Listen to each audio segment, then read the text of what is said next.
Well, good evening, everybody. This is John Craig, and you are with me for another edition of Walking in Spirit and Truth here on the Lamb Network, also on the Life of Worship Ministries YouTube channel. And it's really good that you get to be part of my evening. No, or I get to be part of your evening. You can look at it either way. It's been a couple weeks since we've been able to get together. There's been a lot of things happening on our end, and we've not been able to do the show. But if you're listening to the War Room, we gave an update on how my mother was doing, and so thank you all for praying for her and praying for us as we traveled down to Houston to be with her during that surgery. And the word was that they were looking at releasing her today to go to the skilled nursing facility. So that's a big step out. This is after major surgery and what 3 days in ICU, and so she's doing moving along. And so I say thank you for your prayers. Who is Life of Worship Ministries, or who are we? And we're here in Amarillo, Texas, and we have different broadcasts that we do throughout the week, and you can join us at any time that you like.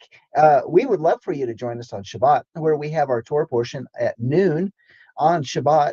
That's from 12 to 2 Central Time, and you can join us here at the Life of Worship Ministries YouTube channel. If you'll just subscribe to the channel and hit that bell, then you will get the notification whenever we go live. And so we have our Torah portion at noon Central Time, and we have a good discussion, and we've been doing something new. We've been adding people into our discussion as part of the chat online for our greater Life of Worship congregation across these United States and up into Canada.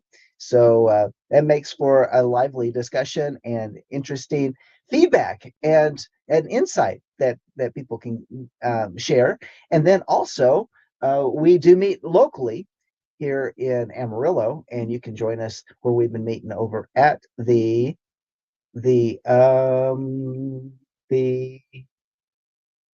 suites, the certain suites. My mind just went blank on it. Okay, I'll get it to you here in just the oh, all right, I'll get it to you. But we are meeting locally in a local hotel behind Mardell.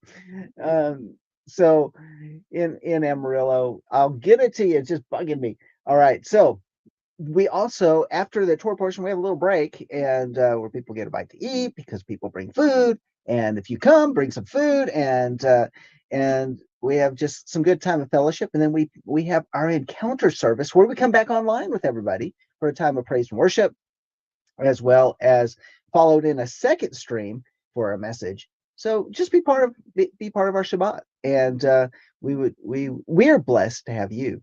And also, just wanted to throw this out there as well. We are listener supported, and those that are part of this ministry that meet locally, as well as those of you that are online, you can give online at our let me see if I can put up a banner for it at www.lifeofworshipamarillo.org. Yeah, just go in there. There's a tab at the top that says donate. Click that tab and it'll take you to a place where you can give online. Or you can look on our website. You'll see our physical address, and you can feel free to send a money order, a check, or even cash in the mail. That way, you can send it that direction if you prefer not to use the webs. All right. So that is it for all of the groundwork. Let's get into what we've been studying. I've missed our study here for this book of Jubilees. It's been good, hasn't it?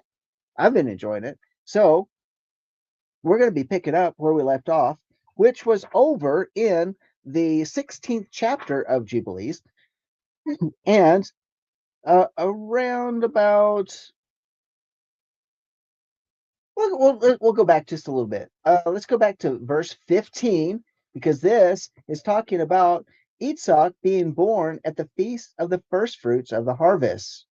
Well, which first fruits of the harvest was it? Well, it seems to be, now this is the book of Jubilees, because I know that it's been taught in many of the Hebrew root circles that Isaac was born on Passover, and And yet there's a lot of things that seem to cycle through, that things happen on Shavuot, the Feast of Pentecost.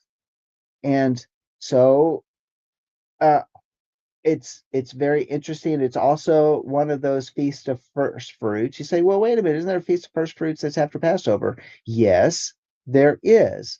And but also it's also going to be referred to at Shavuot as well because of the wheat harvest. So nevertheless, we can look at um, however you want to look at it.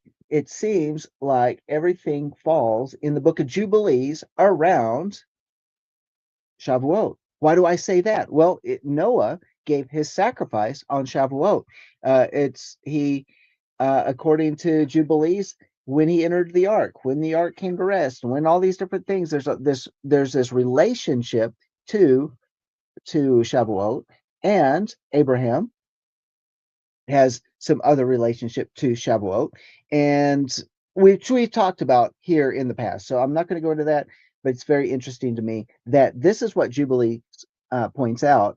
And of course, Jubilees is part of the method of counting the years in terms of 50-year segments. So, and which gives us an idea of how the calendar works uh, at the time that Moses, got this download on the mountain. All right. So let's pick up in verse 15. And it says, and in the 6th year of the 4th week, we came to Avram to the well of the oath, and we appeared unto him as we had told Sarah that we would return to her and she would have conceived a son. And we returned in the 7th month and found Sarah with child before us, and we blessed him, and we announced to him all the things which had been decreed concerning him, that he should not die till he should beget 6 sons more, and should see them before he died, but that in Isaac should his name and seed be called. Well, isn't that interesting that he's going to have at least 6 sons? But we know in his marriage to Keturah, he has 12 more sons. But they would not have the heritage that Isaac would have, because Isaac was the son of promise. And so we have some confirmation here. And just because some of the numbers are a little bit different here than perhaps as we read it regularly in the scriptures in the book of Genesis, it is also to note that it doesn't mean that it's wrong. It just means that it's bringing us a perspective that it's wanting us to focus on. So let's go on. And verse so he begat six sons more, and should see them before he died, and that in Itzhak should his name and seed be called. So there's the lineage that leads to Yeshua. And then verse 17, and that all the seed of his sons should be the other people and be reckoned with the other people. But from the sons of Itzhak, one should become a holy seed and should not be reckoned among the other people. Now, excuse me. So when we look at that, I think one of the things that we should also pay attention to is that he's giving us the lineage, because the lineage is about the seed, and the seed that would come through Isaac, because it says, but from the sons of Isaac, one should become a holy seed and should not be reckoned among the other people, for he should become the portion of El Elyon, and all his seed had fallen into the possession of Elohim, and it should be unto Yahweh, or Yahweh, a people for his possession above all nations, and that it should become a kingdom and priest and a holy nation. Why? Because coming out of Isaac would come a holy seed, then the nation would be holy. Now, what about these other sons of Abraham? Well, we know that from the Exodus account, that when there was the mixed multitude that came out of Egypt, they were allowed to join in with the tribes of Israel. And whatever tribe they joined into, they took that heritage, they took that name, and they too, should they follow the Torah, they keep the feast days, they keep the commandments, and they're obedient to Yahweh and to love him, then they too would also be a holy people. So the same thing would run true with the sons of Abraham, but it's not from their seed that the Messiah would come. This is why it's very important that when we parse the word and we pull it apart and we look at it specifically, as what it's telling us is that it is the people through this seed line that this, not only that through the seed line that from Yitzhak's seed line that Messiah would come, but ultimately we'd see it through the line of David, and we see the lineage when we look in the book of Luke and the book of Matthew, and we see that lineage of Yeshua, and we see how it stays in there. But what's the purpose of all the other sons and all the other, all of the other people, this great nation, and why is it holy and set apart? Why? Because the nation is to protect the seed line. The nation is there to gather around to make sure that seed line is protected. Just like Adam was in charge of the garden and was to guard and protect the garden, which he failed to do. But keeping in mind, then this was still passed down through the generations because of blood, because of the blood covenant. And and and here we have in the lineage of Abraham and Isaac, now we're saying there's going to be this family, but in order to fully preserve the seed line, is we have to have a holy nation to do that. Well, was it corrupted? Yeah. Did they not go through hard times? Yes. Why? Because the enemy was always trying to go after the seed, after the holy seed. So how do you go after the holy seed? Well, you do your best to corrupt an entire nation so the whole nation would not be holy. And then therefore, Hasatan's goal was to disrupt the seed line to where there's not a holy seed. But for Yah. And that's why we look at all these dimensions here and see why this is so important, and why that we need to make sure that we understand why this is. It's I understand that in the dynamics of all of the ethnos against ethnos, all of these different things between one cabal over another, it's all of these different things that we see that are the controversies of today, uh, where these are just, when these controversies become so big and they seem so out of hand, it's like, well, where did the common sense go? Where did love your neighbor as yourself go? Why are we pointing out certain people as some more privileged than others, or why some don't add up to another? Through Yeshua, everybody is on the same page. Let's be clear. And it is through Yeshua that everybody can be grafted in, should they say yes to Yeshua. So anyway, when we look at all these different things and we see how it lines up, then this is really a significant verse. And verse 17, and that all the seed, we're in chapter 16 of Jubilees, and that all the seed of his sons should be the other people and be reckoned with the other people. But from the sons of Yitzhak, one should become a holy seed and should not be reckoned among the other people. So very, very interesting clue that the book of Jubilees actually just jumps out. In fact, you know what? I'm just going to underline that whole verse there, because this is the point that we need to do a holy seed. That's our emphasis. And I see Tammy jumping on there with us, and it's good to see you, Tammy. Glad that you could be part of our evening. And you know what? There were some other conversations earlier, so that's pretty cool. Good to have every one of y'all. Whether you're joining us on the Lamb Network, over on Twitch, over at the Lamb network.tv on YouTube, or the Life of Worship Ministries YouTube channel.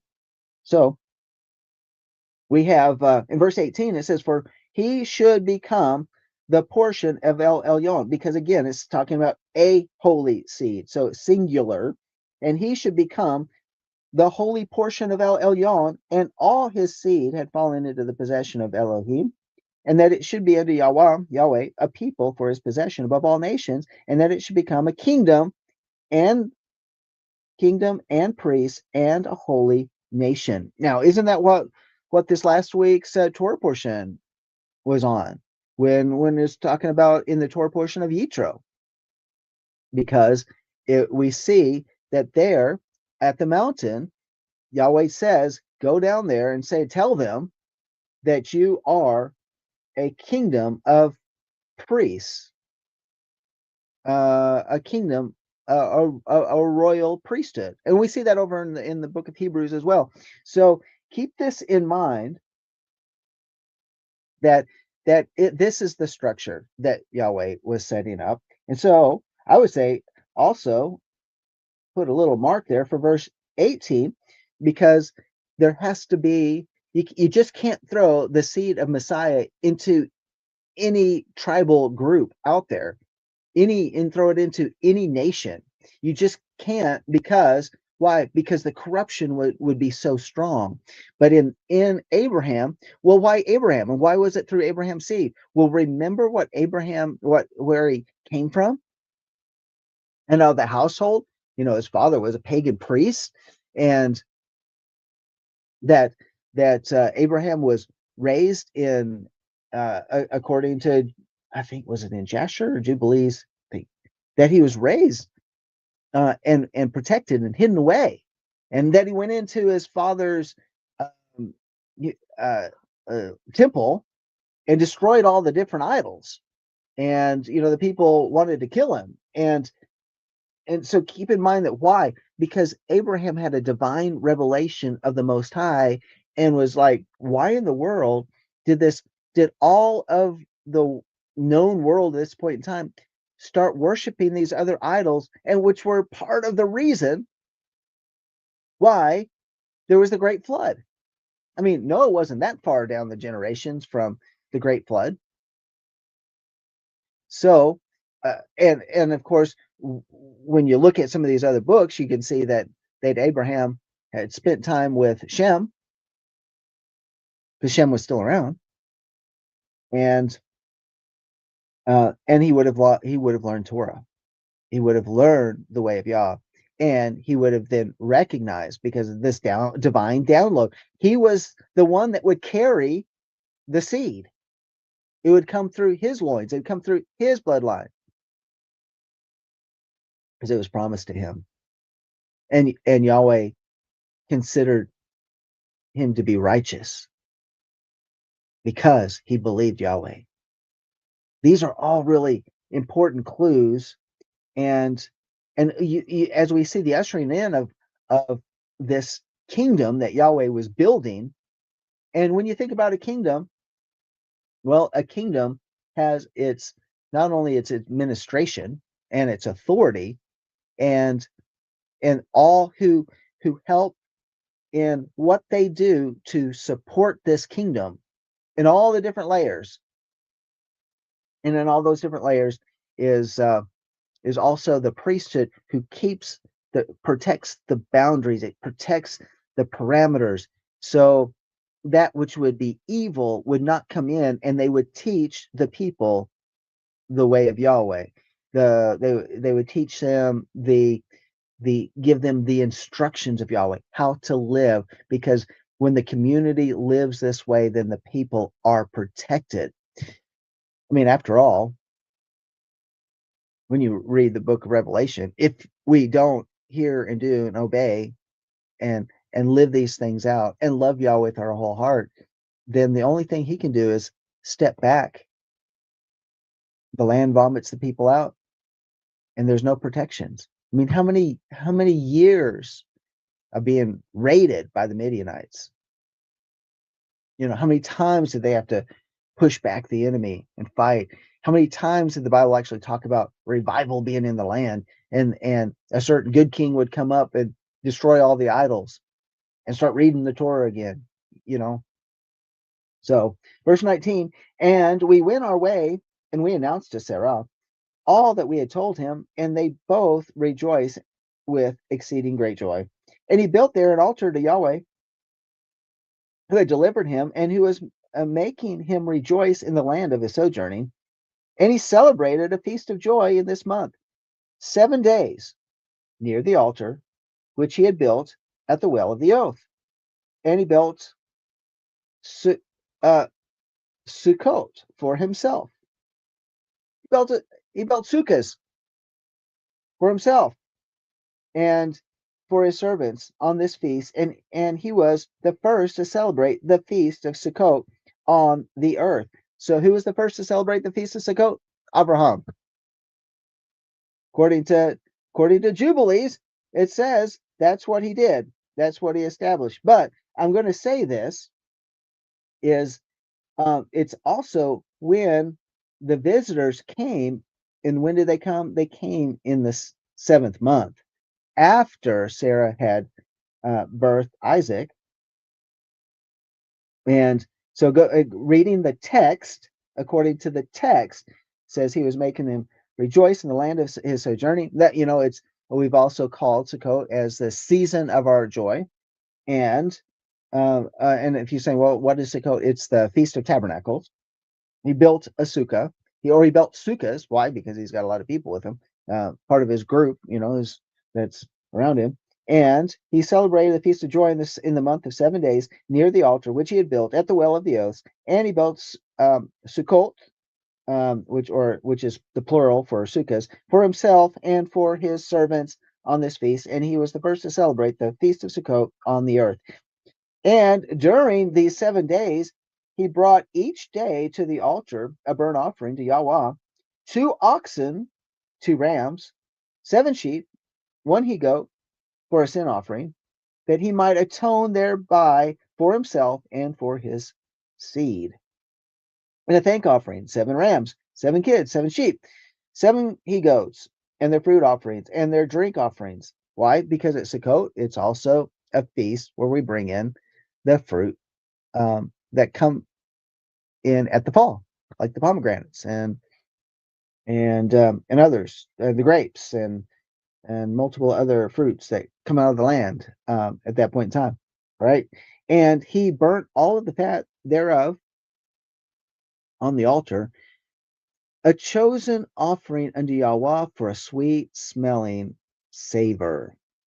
Why? Because the fat belongs to Yahweh.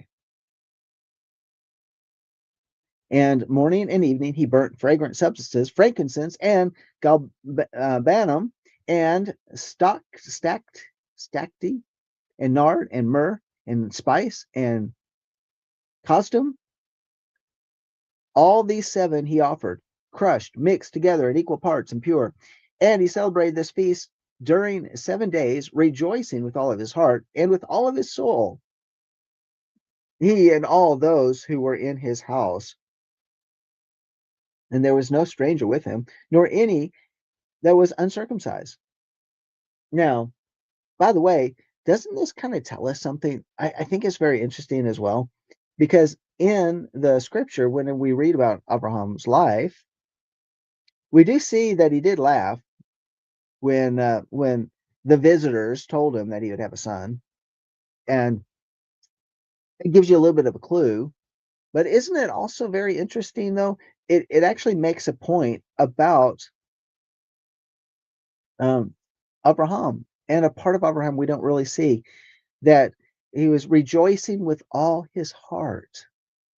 I think that's really cool to see that. He was rejoicing with all of his heart. What an interesting insight. And with all of his soul.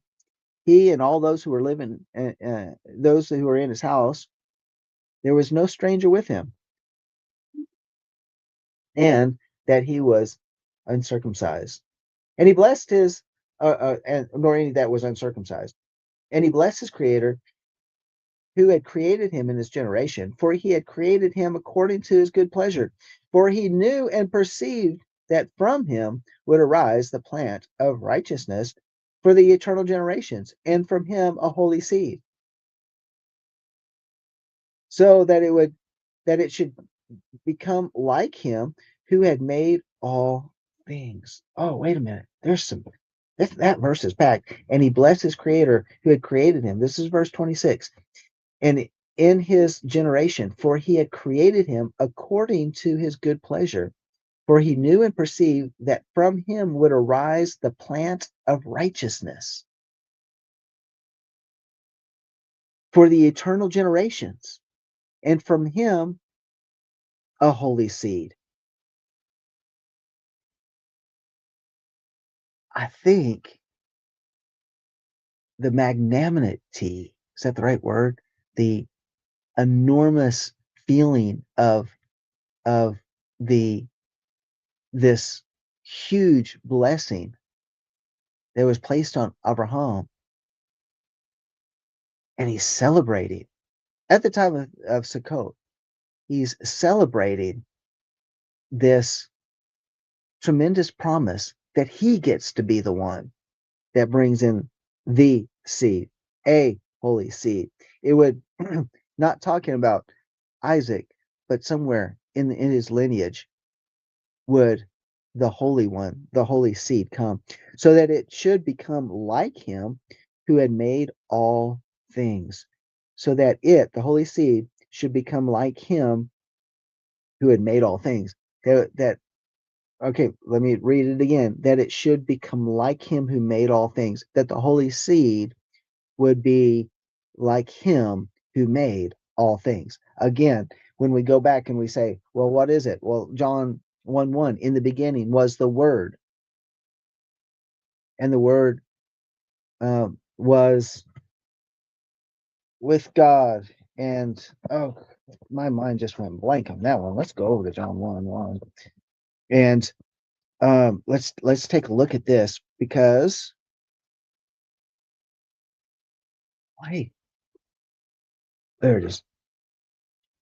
Okay, here we go. I'm going to read it. This is reading out of the Sefer version.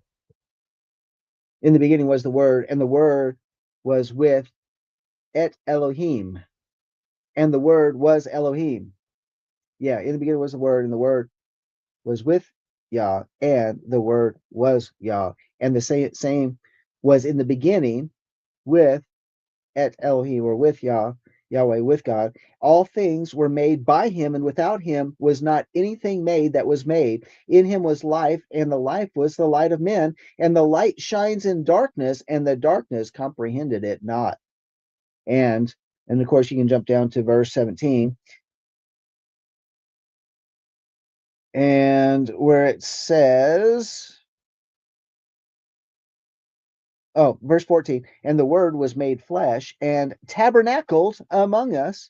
There we go, Sukkot. And the Word was made flesh and tabernacled among us, and we beheld his glory, and the glory as of the Yahid of the Father, full of grace and truth. So what are we talking about here?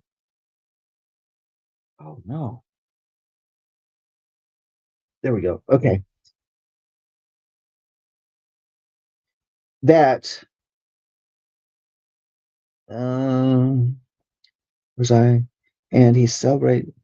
Okay, and should become like him who had made all things, and that is really in verse 2. The same was in the beginning. All things, verse 3, were made by him, and without him was not anything made that was made. In other words, right here is this prophetic word, this prophecy that the seed would come from him, that Yahweh would literally be born in the flesh, the one who made all things. I don't know. It just makes me, it just, it's mind blowing. It's boggling my mind. And here it is in the book of Jubilees.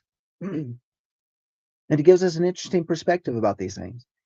And he blessed and rejoiced and called the name of this feast the feast of Yahweh, a joy acceptable to El Elyon. And we blessed him forever, and all his seed after him throughout all the generations of the earth. because he celebrated this feast in its season according to the testimony of the heavenly tablets. Why? Because Moses was up on the mountain. It was all recorded. It was being given to Moses there on the mountain. For this reason, and it was all recorded in the heavenly tablets. Now being downloaded to Moses on the mountain. Okay. For this reason, it is ordained on the heavenly tablets concerning Israel that they shall celebrate the feast of Sukkot 7 days with joy in the 7th month, acceptable before Yahweh, a statute forever throughout their generations every year. And to this, there is no limit of days, for it is ordained forever, according to Israel, that they should celebrate it and dwell in sukkahs, tabernacles, tents, temporary dwelling places, and set wreaths upon their heads, and take leafy boughs and willows from the brook. Right? Isn't that what we do? At Sukkot, we do all those different things. And Abraham took branches of palm trees and the fruit of goodly trees, and every day going around the altar with the branches 7 times a day, in the morning he praised and gave thanks to Elohim for all things in joy. Well, there you go. And every day going around the altar with the branches 7 times a day. Maybe that is. I think it wasn't. I think it was more than just circling around counting them off. I think there was a celebration going on, and around the altar. Why? Because that would be considered the seat of Yahweh, where Yahweh's like, yeah, it's my feast. You're welcome, and let's hang out together. All right.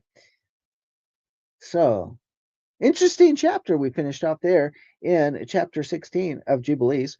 And so let's move on to chapter 17. And in the first year of the 5th week, Yitzhak was weaned in this Jubilee, and Abraham made a great banquet in the 3rd month. Well, in the first year of the 5th week, Yitzhak was weaned in this Jubilee. And Abraham made a great banquet in the 3rd month on the day his son Yitzhak was weaned. Okay. What's the 3rd month? 3rd month is the month where we celebrate Shavuot, the Feast of Pentecost. And Ishmael, the son of Hagar, the Mitzri, was before the face of Abraham, his father, in this place, and Abraham rejoiced and blessed Elohim because he had seen his sons and had not died childless. And he remembered the words of which he had spoken to him on the day in which Lot had parted from him, and he rejoiced because Yahweh had given him seed upon the earth to inherit the earth, and he blessed with all his mouth the creator of all things. To me, I think he was quite vocal. I think he wasn't just doing it in his head. I think it's like, well, I'm praising y'all, but it's all in my head. No, it says that with all his mouth. Maybe that is an indicator that we should become more involved in praising y'all with all of our mouth. Okay? You know who you are. All right. I'm picking on people today. Yes, you know who you are when you're not lifting up your voice and using all your mouth to bless the creator of all things. Yeah. Just saying. Because there are plenty of different denominational people out there that they won't even sing when the hymns are being sung. They won't lift up their voice when songs unto Yahweh are given. They won't sing. Maybe they're ashamed. Maybe they don't feel like they can sing. Maybe they don't know how to sing on tune. Maybe they don't have an ear for it. But right there it says with all his mouth. It doesn't have to mean that we have an ear to hold a tune. I think it's really important for us to actually see that, and that we're not stoic. I think there's too many stoic people in the world anyway. And And why is it that other religions in the world aren't afraid to lift up their voices? But some reason or another, our culture has told us to be more reserved. And we carry that into the Hebraic roots of our faith. We carry it in, even we might have been more vocal when we were a Sunday going people. And then we switched to Shabbat, and because we had the revelation of it, and then all of a sudden people shut down. Why? Why would that be? I don't know why that would be. Because you're not feeling it. Maybe that's our fault among the Hebrew roots community, is that we haven't we haven't um, given the permission, or we haven't emphasized it. I know we have a lot of different people coming from a lot of different backgrounds, coming into the Hebraic roots of our faith, and some don't come from those type of traditions. Some come from more of those charismatic Pentecostal type traditions, and it's in them. But then somehow or another, does it get squashed? Hmm, I don't know. It's sad that it would be, because it didn't squash Abraham. Verse 4, and Sarah saw Ishmael playing and dancing, and Abraham rejoiced with great joy. And she became jealous of Ishmael and said unto Abraham, Cast out this bondwoman and her son, for the son of his bondwoman will not be heir with my son Isaac. I don't know if she said it that way, but nevertheless, because like dun dun dun, uh, the word is given. Okay, and it says, and the thing was grievous unto Abraham's sight, because of his maidservant and because of his son, that he should drive them from him. And Elohim said to Abraham, Let it not be grievous in your sight because of the child and because of the bondwoman. In all that Sarah has said unto you, hearken to her words and do them. For in Isaac shall your name and seed be called. But as for the son of this bondwoman, I'll make him a great nation, because he is of your seed. And Abraham rose up early in the morning and took bread and a bottle of water and placed them on the shoulders of Hagar and this and the child, and sent her way. And she departed and wandered in the wilderness of Beersheba. With the water in the bottle was and the water in the bottle was spent, and the child thirsted and was not able to go on, and fell down. And his mother took him and cast him under an olive tree, and went and sat her down over against him at the distance of a bow shot. For she said, Let me not see the death of my child. And she sat, she wept. And an angel of Elohim, one of the holy ones, said unto her, Why weep you, Hagar? Arise, take the child, and hold him in your hand. For Elohim has heard your voice, and has seen the child. And she opened her eyes, and she saw a well of water, and she went and filled her bottle with water, and she gave her child to drink. And she arose and went towards the wilderness of Paran. And the child grew and became an archer, and Elohim was with him. And his mother took him, a woman from among the daughters of the Mitzrayim. In other words, yeah, she went and found a wife from the Egyptian women, and she bore him a son, and called his name Nabayoth. For she said, Yahweh was nigh to me when I called upon him.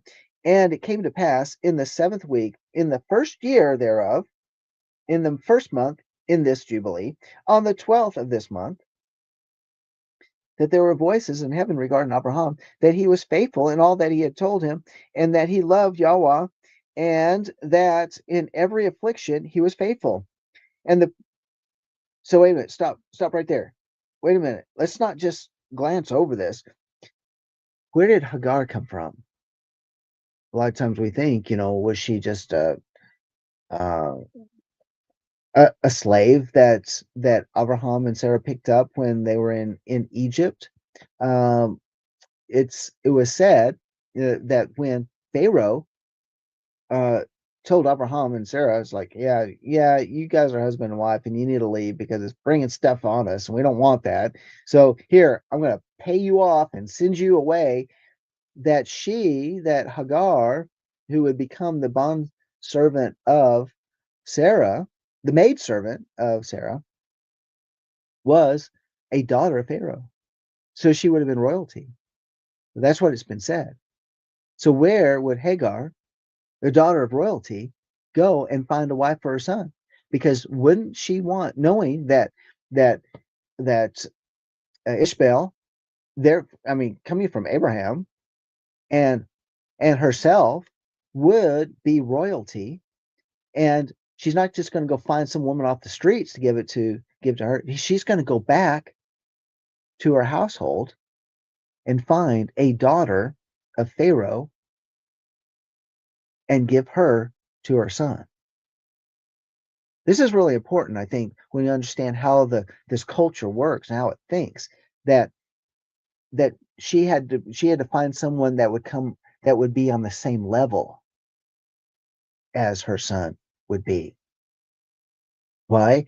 Because out of Ishmael would come a household of 12 tribes, uh, which would be a kingdom of 12 from 12 sons, and he would certainly be royalty. I think it's good to point that out. And so, in spite of everything that went on, and that she would have been a daughter of Egypt, meaning that she would be from the household of royalty.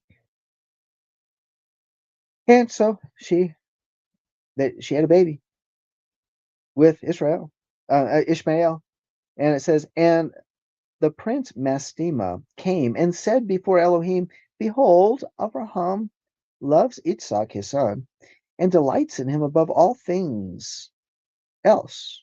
Bid him to offer him as a burnt offering on the altar, and you will see that if he will do this command, that you will know if he is faithful in everything wherein you do try him.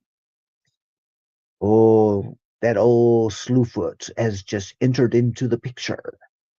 Yes, one of those evil archangels saying, yeah, he when all things are good, Abraham is faithful to you. But you take away the very promise, will he still serve you?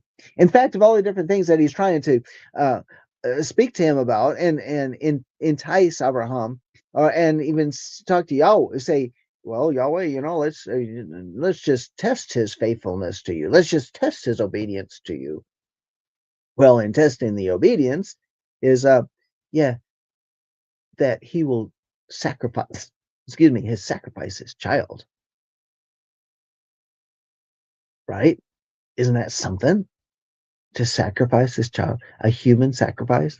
It's all over the news today where they're sacrificing children among the elite because of the certain files that have been released. And in here, that's Mastema. Dun dun dun, Prince Mastema. So he's a prince of the power of the air. Come to Yahweh. But Yahweh knows Abraham. So let's read on. And Yahweh knew that Abraham was faithful in all his afflictions, for he had tried him through his country and with famine, and had tried him with the wealth of kings, and had tried him again through his woman when she was torn from him, and with circumcision, and had tried him through Ishmael and Hagar, his maidservant, when he sent them away. And in everything wherein he had tried him, he was found faithful, and his soul was not impatient, and he was not slow to act, for he was faithful and a lover of Yahweh. Yeah, because Mastema, this Prince Mastema, was just thinking he's never suffered this one before. Will he really be able to hold up? But Yahweh knew that he had already gone through a bunch of trials. I mean, think about the trials even before he left Babylon, before he left Chaldea. Just think about that. Growing up, the stuff that he had to go through, the things he had to endure just to preserve his own life. So, well, but he hasn't done this. He hasn't sacrificed his own child, his only child. Hmm. Very important for us to look at. Let's go on a little bit further. Chapter 18. And Elohim said to him, Abraham, Abraham. And he said, Behold, here I am. And he said, Take your Yahid, whom you love, even Yitzhak, and go into the high country and offer him on one of the mountains, which I will point out to you. And he rose early in the morning, and he saddled his ass and took his 2 young men with him, Yitzhak his son, and clave the wood of the burnt offering. And he went to the place on the third day, the Hamakom. He went to the place on the mountain, the place. Not saying how far, but it's also interesting. And he took his 2 young men with him. So he took Isaac and Ishmael. That is also just keep in mind what's going on. And clave the wood of the burnt offering. So they brought their own wood. They're all ready. And I'm thinking, you know what? If you're going to do a burnt offering, you got to have a lot of wood. Just saying. You're just not throwing a couple logs on your back and carrying it up. But going on, it says, then clave the wood of the burnt offering, and he went into the place on the third day. And he saw the place afar off, the Hamakom. And he came to a well of water, and he said to his young men, Abide ye here with the ass, and I and the lad will go yonder.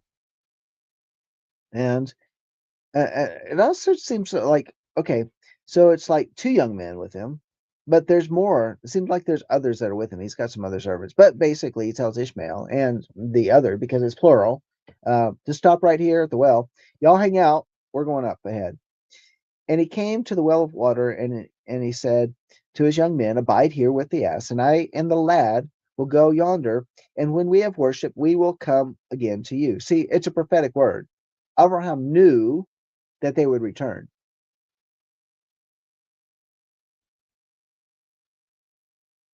And yet it hasn't been said, according to this text, that Abraham was going to have to give up his son.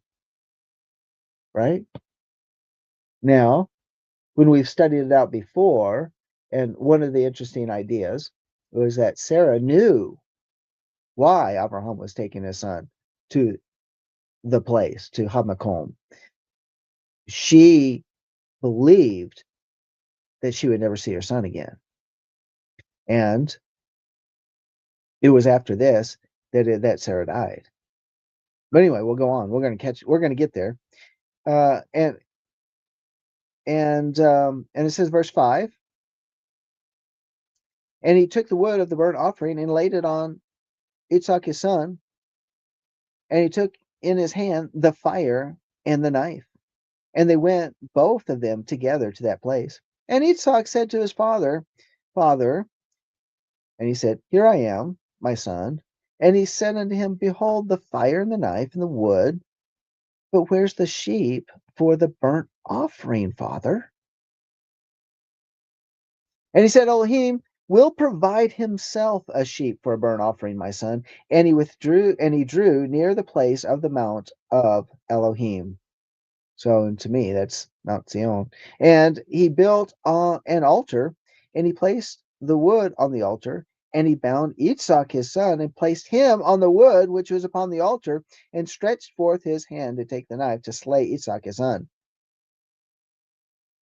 Well, we know how the story goes, but pretty intense right here.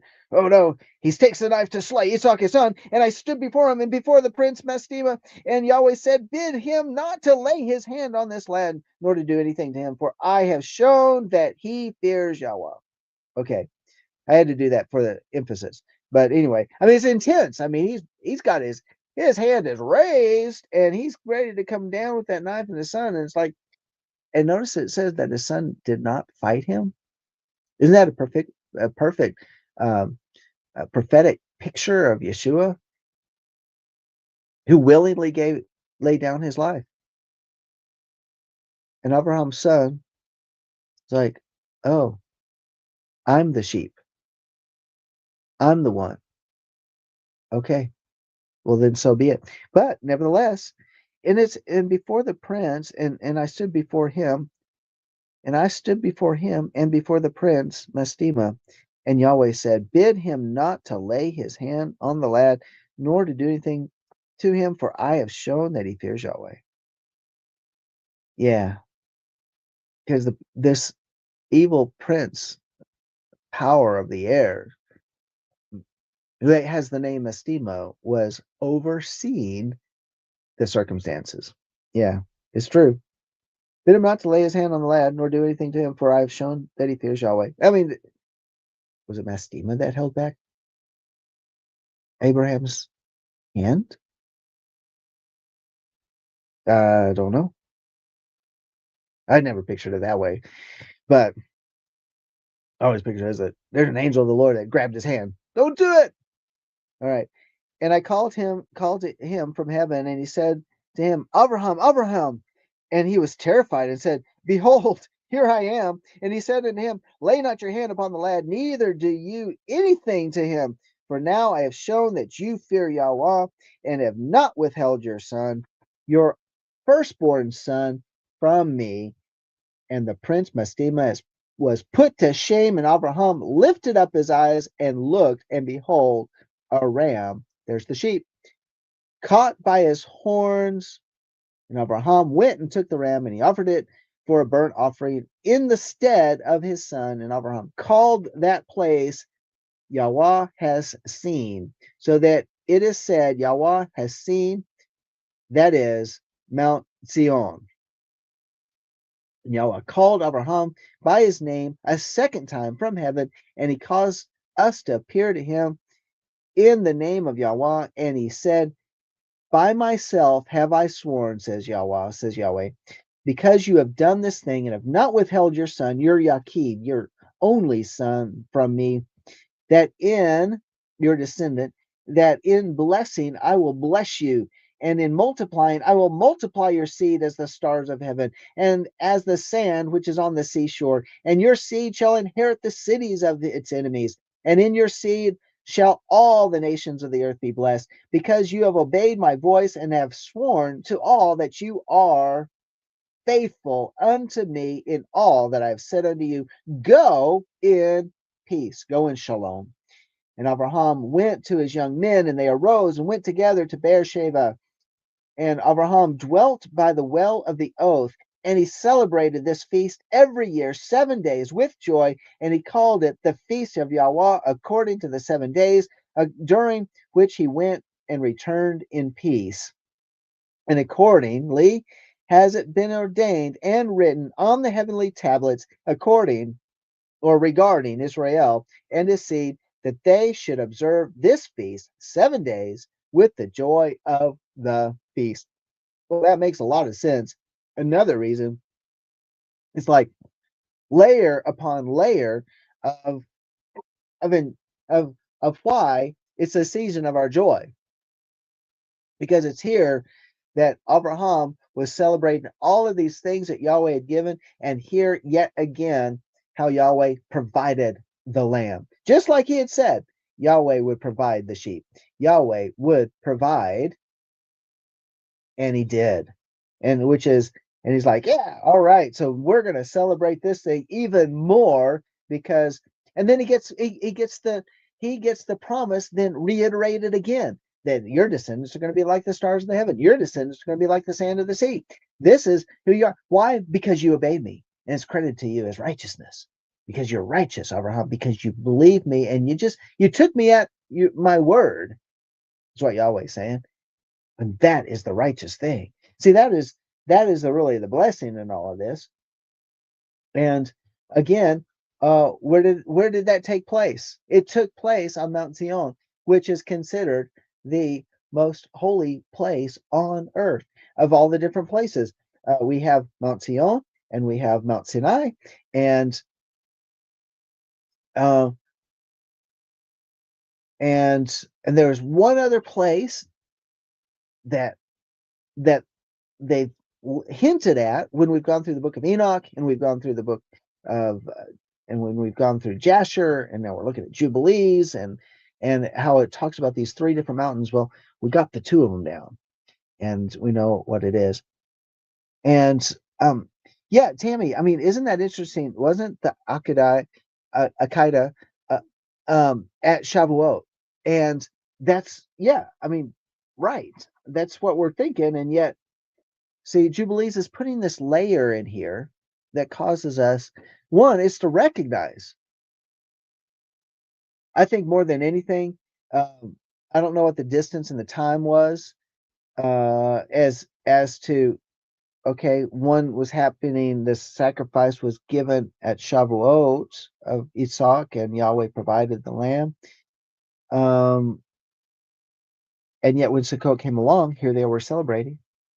It just, I mean, it's basically just told us they're celebrating at Sukkot. A big reason. I mean, can you imagine like the talk of the town? Because, I mean, he's living in a country of the Canaanites where there's all sorts of human sacrifices going on. And yet now he's like, Yahweh's like, we don't do human sacrifices. You don't appease me by giving up your son, your children. No, you appease me by believing me. Believe in what I said. And I count it to you as righteousness. And believing is not like mental assent, by the way. It's like you believe it because we do it. We put action to it. So, all right. Well, that's where I'm going to leave it. We're going to pick up on chapter 19 next time around. But it's kind of interesting, isn't it? It's a interesting little journey tonight through the book of Jubilees. And we've had 2 or 3 chapters. But by the way, that's what I didn't say this beginning. Jubilees, it's about a journey. It's not about like the study. It's like we're going to be scholarly about it. No, it's about the adventure of walking through these passages. Anyway, it's all good. We'll see y'all next time. Shalom.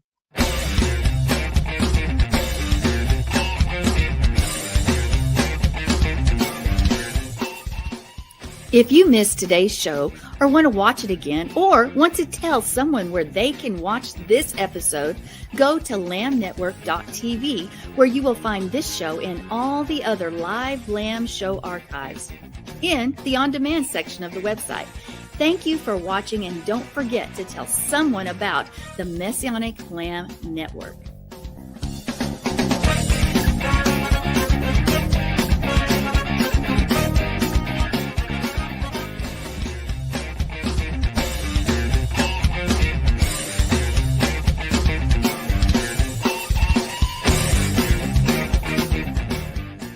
We are richly blessed to bring you what we believe is the fullest, most diverse, yet up-to-date progressive teachings, discussions, and prayer programming you can find anywhere on this planet.